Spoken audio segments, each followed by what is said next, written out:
Could there be financial incentive for the Patterson family to get in on capturing Bigfoot? What was the dispute around the film? And does this new documentary have any water at all? All that and more today on Southeast Bigfoot Research Organization. Hi, I'm your host, Kazari Iwakura. I am here with my co-founder, Jaster Lanewin. How's it going? And our latest member, Matt Smith. How you doing? So we have been going real deep in the paint lately because obviously everybody still has their jimmies rustled about capturing Bigfoot, the as of yet to materialize documentary that has not been distributed yet despite being at South by Southwest last month. All hell is still breaking loose among the true believers and the skeptics.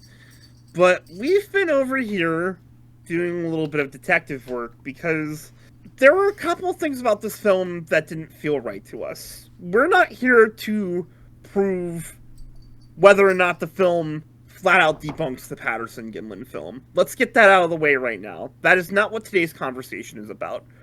Today's conversation is about the incentive to make the film and why we think it was produced. So come along with us. We'll explain our reasoning, and we'll get into everything we dug up. Take us away, Jaster. All right, so like Kaz said before, I had a sinking suspicion. I figured there was a lot more going on to this story, and let's go ahead and get something out of the way. There is a whole lot to the Patterson Gimlin backstory. What there is not a lot of is citable sources that isn't a part of a book or something where you have to basically just take the author's word at an interview. It's a lot of he said, she said, and a lot of the court documents that are referenced throughout the entire story are most, if not all the way, put up under lock and key, confidential, settled out of court. That's a problem. So yeah, this is 60-year-old interfamily legal drama with a lot of financial stakes behind it, and it has not gone well for anybody from what we've been able to dig up, which is why we think Capturing Bigfoot got put together in the first place. So we have a couple things to talk about today. The background of Roger Patterson, what led to him deciding to either make something like the Patterson Gimlin film, or what got his interest in Bigfoot in general, and how that took off and where it went from there, and how that eventually leads us to the documentary and the big brouhaha around it. And maybe along the way, we'll help you with some context. That way, whenever you do walk into this documentary, you get a full understanding of what you're watching. Because the other thing that really convinced me to look into this further is that all sources for this documentary said this was a very ethos-driven narrative. It's a very emotional, gut-wrenching story.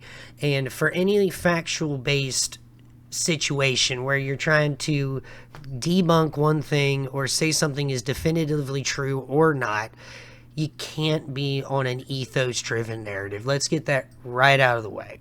Okay? Absolutely. You have to have facts to disprove other things. That's just how it works. Yeah. While the film may or may not prove whether or not Patty is real, what we do think it proves is that the Patterson family is desperate for some money. And that might not be a giant revelation to anybody that's actually working out right now. All right, so what we were talking about before we had to do a little intermission is that we have to have a fact-based argument in order to disprove anything, because people have made plenty of claims one way or another with the Patterson Gimlin film, but there's also been a lot of scientific work done on the film. So in order to do anything to throw all that scientific work out of the water, you got to have receipts, right? Now, some people might literally be like, well, he's talking about the receipts for the Bigfoot suit, and that would be great too, but we've never gotten those either. So let's go ahead and start all of this off with something a little bit easier for people to understand. So in order to get full context of what you're about to see when you head into theaters, you need to understand the full story. The story of how we got there, why they were there in the first place, and all of the circumstances surrounding it. Because I guarantee you, by the time you're done, you're going to have a completely different outlook on the Patterson Gimlin film, one way or another. I certainly did. So, at the beginning, like we discussed in the previous video, Roger Patterson learned about Bigfoot from 2 issues of True Magazine, one of which was a sworn affidavit of a hunter in British Columbia, right? The William Rowe report. And we read the report out on our last episode, and we drew as much as we could from that, but we concluded that really the only thing it and the PG film had in common were the fact that he saw a female Sasquatch. Right. Now, people that believe that the film is a hoax think this sworn affidavit is the inspiration for the PGF, right? Others are like, hey, if Bigfoot is a species and it's reproductive, female members would have to be seen. And that makes sense too. So whenever you get into that, you're going to see a lot of one side, two side, okay? And everybody's going to say, I got the citations. But thankfully, Wikipedia probably had the most put together timeline of the situation, and even then it didn't have everything, but thankfully somebody decided to cite some stuff. But back to the story. Once Roger Patterson was completely enamored with the subject of Bigfoot, that's when Bob Gimlin came into play. Him and a couple of their other friends started a production company, okay? And this production company worked on various film projects, but mostly it was about making a Bigfoot documentary. Think something along the lines of Monster Quest, right? Like, here to tell you about the subject of Bigfoot and recreating scenes of people seeing Bigfoot and all this other kind of stuff, okay? Now, while there's not a whole lot of proof about this in this section of the PGF history, what we do have is the end product of one of these such productions. It's called Sasquatch, The Legend of Bigfoot, okay? I think all 3 of us watched it one time after we ended up shooting an episode, and it wasn't too bad. Yes, we did. Now, shortly after all this Patterson Gimlin Bigfoot production company stuff's got started, Roger Patterson wasn't just about shooting Bigfoot the movie. He was about getting all the evidence. He was running a research institute, okay? Basically so he can solicit funds, but also in order to start making a profit, all right, in some sort of way off of all the time that he was investing into it, right? Like, he was trying to do Hollywood movies. He was trying to do all kinds of stuff, okay? So one of the big things that people talk about at this point is that he wasn't the best guy morally. He had a lot of weird, crummy business dealings. One thing that is perfectly clear is that this guy was kind of hard up on money, especially going into 1966, 1967, going up into the Patterson Gimlin film. The production company that he owned actually changed hands multiple times between him and his brother-in-law, Al Diatley, okay? And that's not something that is seen or talked about too awful much, but after that, like I said, he goes on to found the Northwest Research Foundation in order to solicit more funds. And this guy actually spent thousands of hours funding expeditions throughout the Northwest, where he was going in, camping out for weeks at a time, going miles and miles deep country in order to try to find anything about Bigfoot. Now, is everything clear up until this point? Does anybody have any questions? No, I'm understanding the timeline of events. Seems pretty solid to me so far. Okay, so at this point, Roger's already made a couple of trips to Hollywood, okay? Now, most people would say that this had to do with the Bigfoot production movies that he's making, right? Not the first time. The first time, actually, the first 2 times that he went down to Hollywood, he was trying to sell a hoop toy that really didn't get anywhere. So this guy was really trying to make money any way he could. And at one point, he even attempted to sell his horse and wagon that he was using for expeditions to Disneyland or Knott's Berry Farm. So Does this sound like somebody who was making a whole bunch of money? No.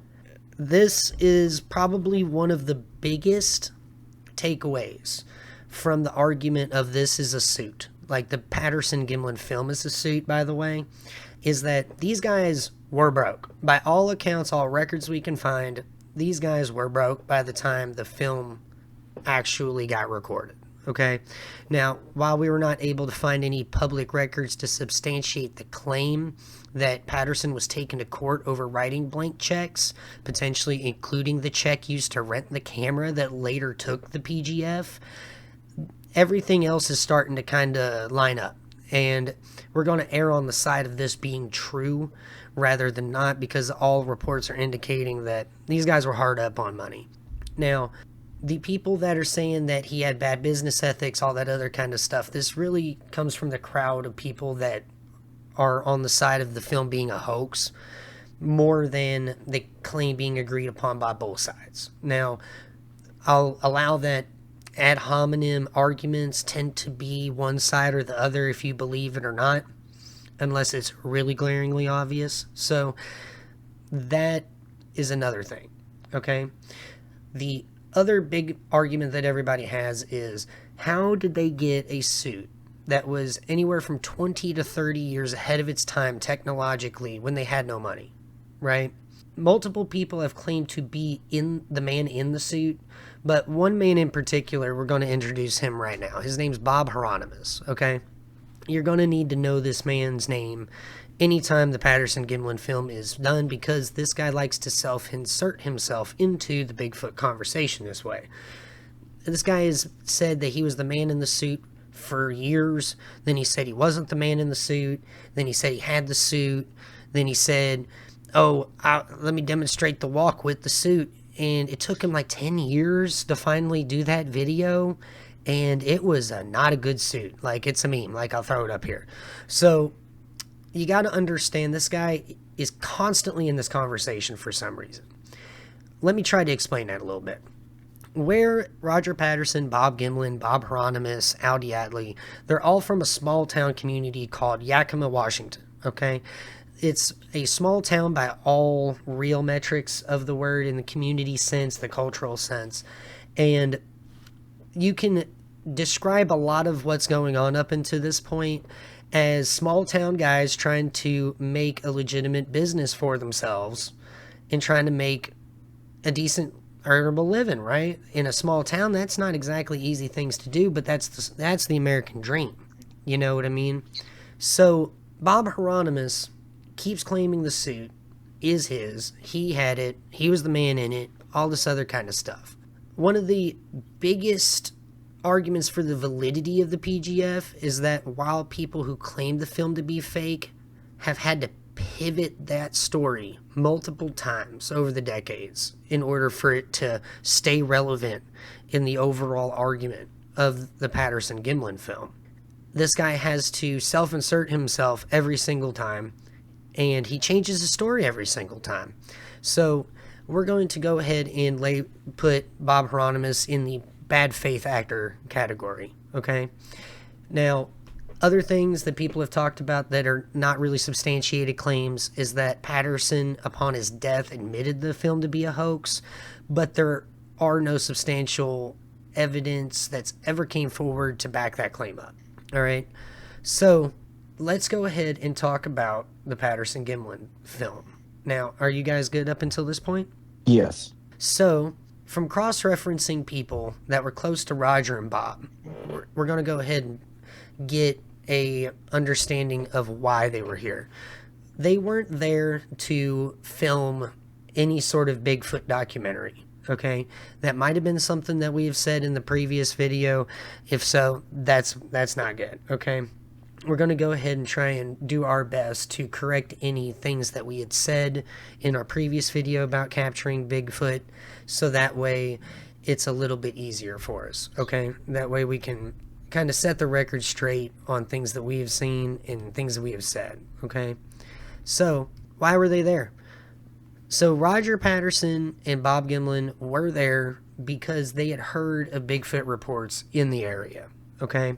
They ended up going in with Bob Gimlin's truck. Okay, another indication that Roger was not well off financially is that Bob ended up pulling the truck, the provisions, and the horses all into the area where they would later hike in on horseback to get to the Bluff Creek area where these supposed Bigfoot encounters were being held, right? So their trip to Bluff Creek had nothing to do with filming a Bigfoot documentary. They were doing all of that up in Washington State. And a lot of the film rolls that you can see and a lot of the shots that were later used in Sasquatch, The Legend of Bigfoot, that is all shot in the Yakima area in Washington State. This had nothing to do with it, okay? So, do you have any questions so far, Myth? I have no questions. I'm sorry. You're all good, buddy. So, My mic was delayed there for a second. no, I understand. So, after their encounter, their time was mostly spent between traveling from town to town, having private showings of the film for a small admission fee. All of this comes up as a source of income, and from all reports that we're seeing, this is the source of the lawsuit that Bob Gimlin later launched against Patterson and Aldi Atley, is that all of the income that was initially happening from the PGF, they were just taking. So he ended up taking him to court. Now, this lawsuit was reportedly settled confidentially and out of court, so we have no records on how that lawsuit went down. And due to the nature of the lawsuit being around 50 years old, lack of digitally uploaded public records from court proceedings from this time period, we're not really able to find it. I kind of have a feeling because it's settled out of court confidentially, we're probably never going to see it. So, other than showing the film across the area to private crowds, Roger and Bob worked with researchers Grover Krantz and Renee DeHenden to substantiate their claims on the validity of the film. Okay, this included film analysis, investigating the area where the film was taken, and discovering a trackway that was later analyzed and footcasts were made to analyze further. Now, there had been multiple track casts taken from the Bluff Creek area and in the immediate time surrounding the PGF, and most all of these casts were later analyzed by the late Dr. Jeff Meldrum, okay? And this is where a lot of the extra evidence behind the PGF being legitimate starts to build, because there's certain things about the footprint morphology that would make it really hard and really, really specific for somebody to make a footprint cast out of it. Like, if you had that much time and that much workmanship and craftsman quality in order to make that much of a convincing hoax footprint making machine, good on you. But most of the time people don't. Like, most of the time Bigfoot stampers are not that technologically advanced, right? So, Well, also the technology wouldn't have been what it needed to be in order for that to happen back then. exactly.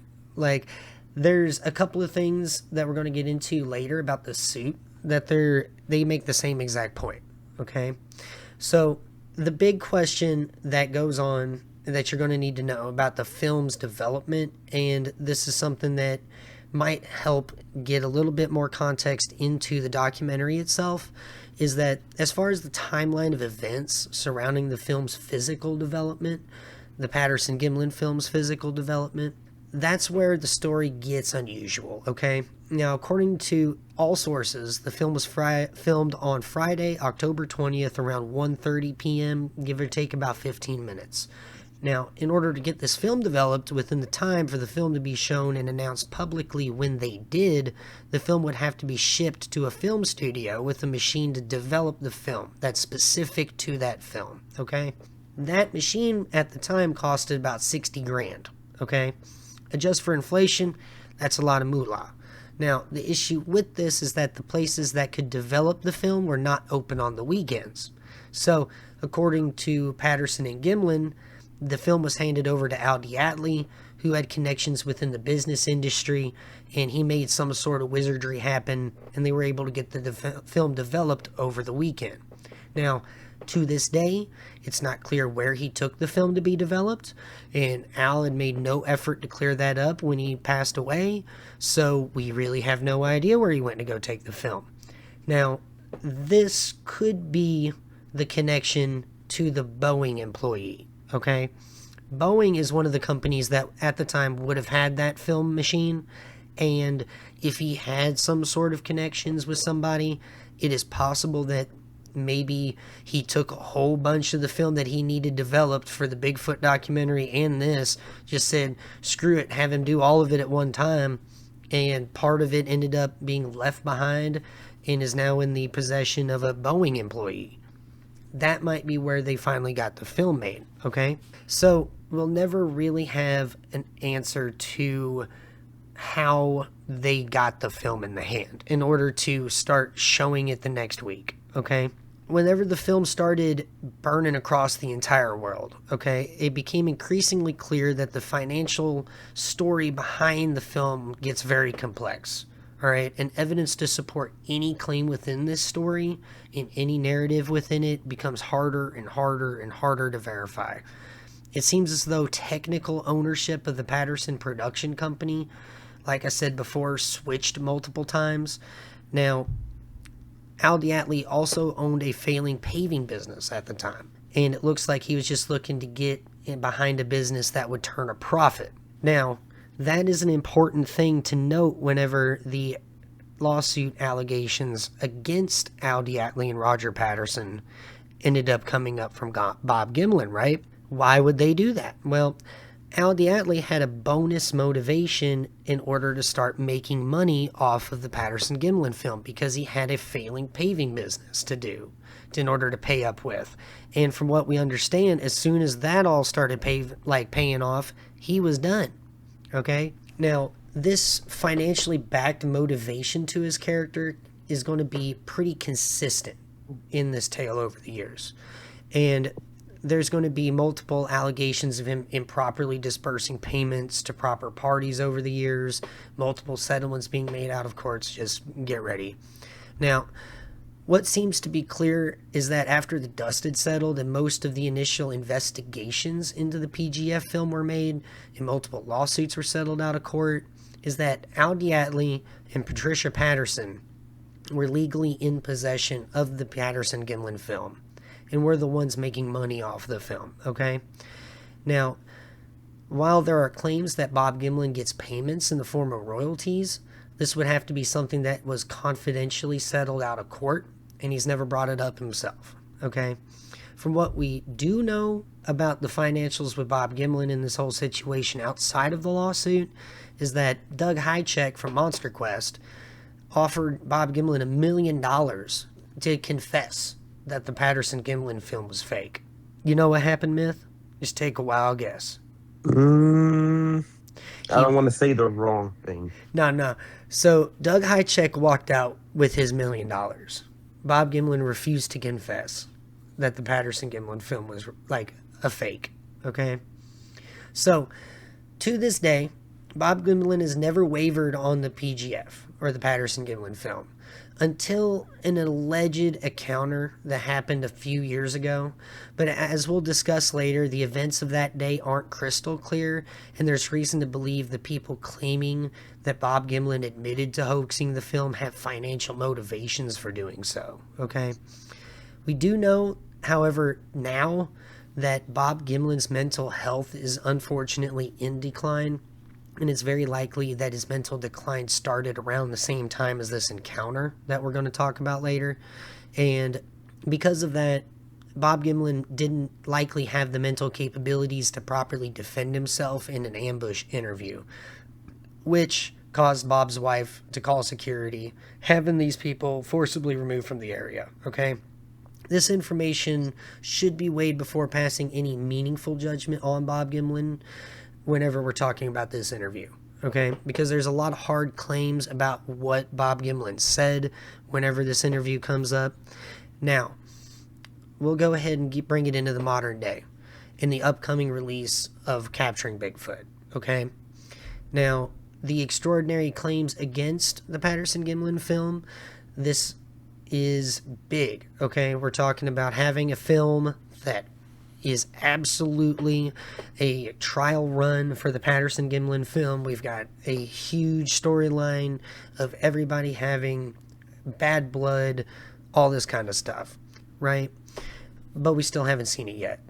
and everybody besides the people that were at the screening making decisions without seeing it with yourself, you kind of need to take a step back, right? That's what we're doing. And So with all, it alludes essentially back to what we were saying in our previous video when we were mentioning like vaguely, and I'm sorry to cut you off. I no, did no, try to no, notify you, but um, essentially, like keep an open mind prior to seeing the film, and like don't make any assumptions or predictions as to what you believe is going to be the outcome of everything. Is essentially what you're alluding to.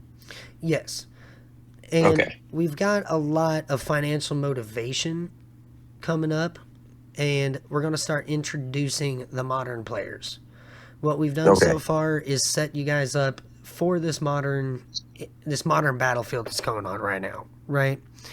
Get a little bit of extra information that you might not have heard or don't understand, or maybe you've heard it one way and you didn't think it was right, or maybe you thought it was wrong, or whatever. We're trying to get this all straightened out.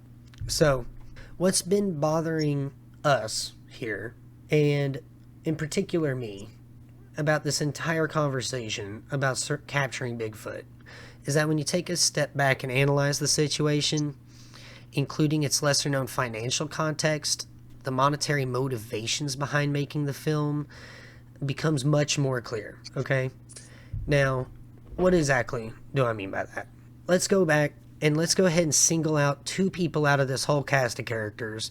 These are the two people that I would say have made out, as you would say, with the bag. Al Diatley and Bob Gimlin. Why do I say that? Well, Al Diatley looks like a Yakima version of Doug Dimmadome. I'll throw his mansion up there up on the screen again. Like, and this guy went from failing pavement business to like Bigfoot mogul. Like, look at this. Like, come on. This guy made out just fine. Like, every lawsuit involving the Patterson Gimlin film has him in it in some way, shape, or form. Okay? So, he obviously did all right. What about the other person that, up until Al Diatley's death, had the ownership of the film? His sister, Patricia Patterson. Oh, that's right. Was that not clear? So the other person that got rights was Roger Patterson's wife, not Roger Patterson. Roger Patterson's wife. So this was all done more or less because there was a sibling leveraging situation going on. Okay? So Patricia Patterson is Al Diatley's sister, but is also Roger Patterson's wife. And Al Diatley was the one who was initially financing all of this Bigfoot stuff that they were talking about, right? So, when it comes down to it, Patricia Patterson, even though she had part custody, part ownership of this film, man, I'm making it sound like a divorce proceeding. It's kind of been feeling like that. It's been feeling like that researching for this case, I tell you what. So, we were trying to verify anything about Patricia Patterson because her name keeps coming up all the time. And nothing really comes up outside of a few scan interviews before we actually talk about this upcoming documentary, right? Now, I did what I could. I ran background checks on Patricia Patterson and Clint Patterson. And what I came to find out is that Patricia does not live in a mansion with a nice plot of land. Okay? She lives in a relatively, I would say, modest area. Okay? I wouldn't even say at the time when she purchased it, it was under six figures, the value of the house. I'll go as far as say that. Okay? So, whether or not any of that is true or not, what I was able to figure out is that if she did make a bunch of money off the Patterson Gimlin film, she definitely didn't spend it in real estate. Okay? The other person to talk about is Bob Gimlin, right? Now, he seems to be living a comfortable life. Now, he still rides horses. He was a cowboy back then. He's a cowboy now. From all accounts, that's what he was doing before the Bigfoot film was made. Afterwards, that's what he went back to doing. Okay? He just wanted his money. Now, he stayed mostly off the radar after the initial interview process and all that kind of stuff until about 2008, when he started going back to Bigfoot conventions and speaking with the public on what he'd seen that day, right? Now, like we said before, to this day, Bob Gimlin's story has remained consistent, okay? If he was getting money off the entire event, it looks like he would more than likely be getting some sort of supplemental income or benefits from going to these Bigfoot conventions and speaking to people, perhaps signing autographs, stuff like that. But he's not making a crap load of money off the Patterson Gimlin film, okay? And if he does, he's just doing the Bigfoot thing for the love of the game, okay? I don't know what else to say. So where does this leave Clint, okay? Clint is Roger Patterson's son, who is 7-ish at the time of the films making, the Patterson Gimlin films filming, and he was around 12 years old when his father passed away, okay? So Clint really didn't get much of anything off of this, okay? He had a really tore up relationship with his father, okay? He ended up not getting any money off of the original Patterson Gimlin settlements because his mom ended up disowning him at one point, because allegedly he was going to come forward with information that the film was a hoax, so she just cut him off, so he's not making anything off of it. But for all that to be true, that would have to mean that Patricia Patterson was making something really financially significant off of this, which from what we understand, from what our investigation's seen, it's not really happening. That's not really true. So it's kind of feeling a lot more like family drama at this point. But we've got a son who's not got any financial dividends coming in from his father's legacy. His mom's disowned him. Apparently they're making amends now, but the point still stands, okay? He's got a financial motivation for being here. He's got an emotional reason for being here. Patricia Patterson has a financial reason for being here, okay? The big things that we want to go ahead and point out here. But first, am I making sense? Because I feel like I'm starting to fray a little bit. Am I still making sense? No, you're good. You're good. You're right on track. You're right on track. Now, according to the documentary Capturing Bigfoot and the evidence we have seen trying to verify the timeline for the PGF, Patricia Patterson seems to be a person with a bit more controversy attached. Now, like we said, they went through the disowning thing, all that other kind of stuff. Now, Patricia has had a long history of being in legal disputes with people surrounding the Patterson Gimlin film, as well as her own brother, Al Diatley, and they were likely in cahoots during the early lawsuits surrounding the film. Now, to this day, Patricia owns 49% of the film and owns the TV rights to the Patterson Gimlin film. Okay, I want to make that clear. Renee DeHenden, after Al Diatley's passing, became the majority owner of the Patterson Gimlin film. He's the owner of the physical copies and frames associated with the film. Okay? Now, that was determined after a lawsuit that was settled somewhere around the 1980s. Now, when I was talking about who had what rights, okay, whenever I said that Patricia Patterson has TV rights, does that make sense, Smith, that you would have the TV rights to the Patterson Gimlin film but be the most financially broke of all people involved? No. Doesn't make no sense, right? So apparently, according to a lot of sources, she would charge anywhere from $30,000 to $75,000 per individual run of the original copies. Okay? Now, what I mean by the original copy is that the original Patterson Gimlin film was stored in a film archive in California, and during the 1980s, there was a lot of shuffling around from these film vaults into archives in colleges, public studies, private collections, other film archives, all that kind of stuff. We ended up losing the original Patterson Gimlin film, okay? Somehow, some way, the Patterson Gimlin film was lost out of a vault. That's all I'm going to say on the subject, okay? I bet you didn't know that.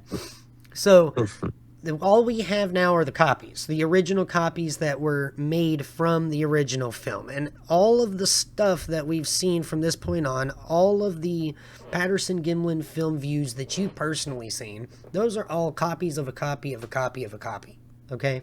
So Patricia, she can only really get money off of the original runs of the film when they're being used for TV purposes, public distribution, streaming services, all that other kind of stuff, okay? Now, let me ask you, the audience, When was the last time in modern history that you've seen the PGF being used for a series outside of the History Channel that wasn't being manned by William Shatner? I'll wait. So, that's a problem, right? If you've not got anybody trying to license your film, you're not making any money, okay? There's another point, is that incoming funds from TV rights can't be stacking up in the modern day from what you'd seen pre-internet and something that was supported mostly by public broadcasting and TV-based media. You would have to go through those people in order to have anything on public access, right? But today we've got YouTubers, we've got everything under the sun, we've got content creation out the yin-yang, right? Here's the other thing, is that Patricia Patterson, she does not make any money whenever, we throw up the YouTube intro here and we got Patty walking in. She doesn't make any money on any of that stuff, okay? That's a problem for her. But why? Why wouldn't she? Why wouldn't we have to pay her money every single time it's used on YouTube, Twitter, anything, right? It's because, technically speaking, the Patterson Gimlin film is public domain. And because Renee DeHinden did not actually put a copyright notice on the original films or anything that they had physically in their hands, they skipped the ability to being able to extend that copyright notice, and it went into public domain. So that's a big thing here, okay, guys? Patricia Patterson no longer has a viable avenue of making money off of the Patterson Gimlin film. Because up until recently, she could do it through syndicated networks, through all that kind of stuff, but now it's public domain. And you're wondering, why did this movie came out now? Like, why didn't this come out sooner? You know what I mean? Like, it just so happened that the Patterson Gimlin film itself is public domain. Can't make any money off of it. Am I making sense? Yes. Okay. So, for us, that's telling. Because if you look at it from their perspective, what better way for Clint and Patricia Patterson to make a respectable sum of money from royalties and then be able to be left alone for the rest of their days, free from Roger Patterson and Bob Gimlin's legacy, than to make a successful documentary claiming the film to be a hoax and then riding off into the sunset with a big bag of money, okay? Clint Patterson, according to Capturing Bigfoot itself, has a very complicated, emotionally charged relationship with his late father, and when you combine that with a financial motivation to make some sort of financial compensation for your father's legacy, it makes a very good case as to why you should be suspicious of any unsubstantiated claims made by both of these individuals. Then you add on the fact that apparently at some point in the film when Clint's talking to the film people and all that stuff, who's there? Bob Hieronymus. That's not who I would want to have in my corner if I was in Judge Judy's courtroom. Okay? Let's put it that way. Now, for the lack of overall showings of Capturing Bigfoot at film festivals over the U.S., there could be any number of explanations for this. But some are much more interesting than others, and that we believe that they all deserve attention in their way. First off, it is possible that this film has been seriously inquired about at this point by a company and distribution rights are underway. However, if it was this serious, then we would probably have gotten word in some way about this, some sort of major announcement. We've really got nothing. We've been radio silent. It's also interesting to note that Plex had a date for a release. Now, that's kind of bad intel on their part, I suppose, because they're not really a service that does streaming themselves. They kind of do third-party stuff. Now, this thing's still not out. What's going on? Well, around the same time the Plex date went by, Bill Munn's NDA for his interview in Capturing Bigfoot seems to have expired because he started going on podcasts left and right and started talking about it all over the place. Now, all of this can kind of indicate that they were hedging their bets on getting picked up by a streaming service after South by Southwest ended, but if that's happened or not, we don't know. No one said anything. However, this gives Bill Munns ample opportunity to go on said podcast and talk about his experience with the documentary, and let's just say it's all going to get looked at with heated discussion, okay? So, he, long story short, was not convinced by the documentary's evidence. And he had spent a good amount of time going around getting interviews and explaining his reasoning behind his opinion, okay? So we recommend in particular the Sasquatch Odyssey interview because he got a lot of good time to just talk about his entire thought process and everything. So who is Bill Munns? Let's go ahead and talk about him because he's another big character in this discussion. Bill Munns is a lifelong Hollywood special effects artist, costume designer. He's worked for multiple companies within Hollywood, and he had spent multiple decades researching and analyzing the Patterson Gimlin film. And he even wrote a book about it. It's actually considered to be one of the only scientific books published about the Patterson Gimlin film. It's called How Roger Met Patty. And it's not really a narrative. It's not really a convincing thing.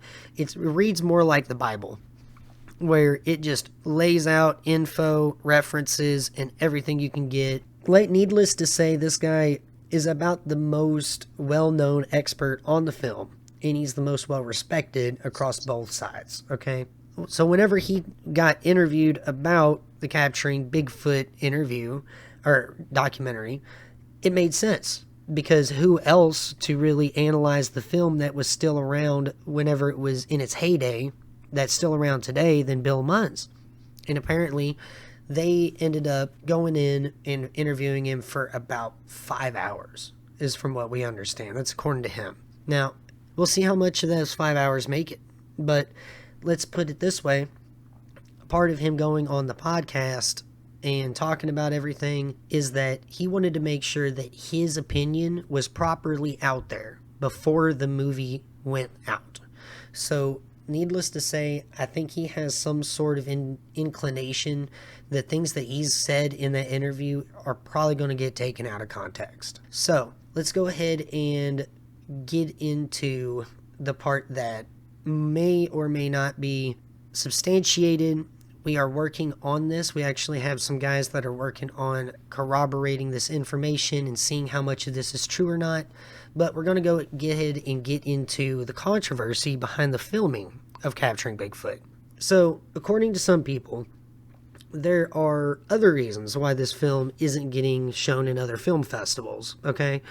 That's kind of telling because this film hasn't taken the film project route that other films have taken through film festivals, where they'll go from one to another, to another, to another, to another, getting more and more hype built up, and then they get sold, right? This has only been shown at South by Southwest, and then it's been completely gone. Now, there are people that are on the inside in Hollywood that are saying that Mark Evans and his crew have been blacklisted at certain conventions and film festivals due to multiple controversies, specifically behind making Capturing Bigfoot, okay?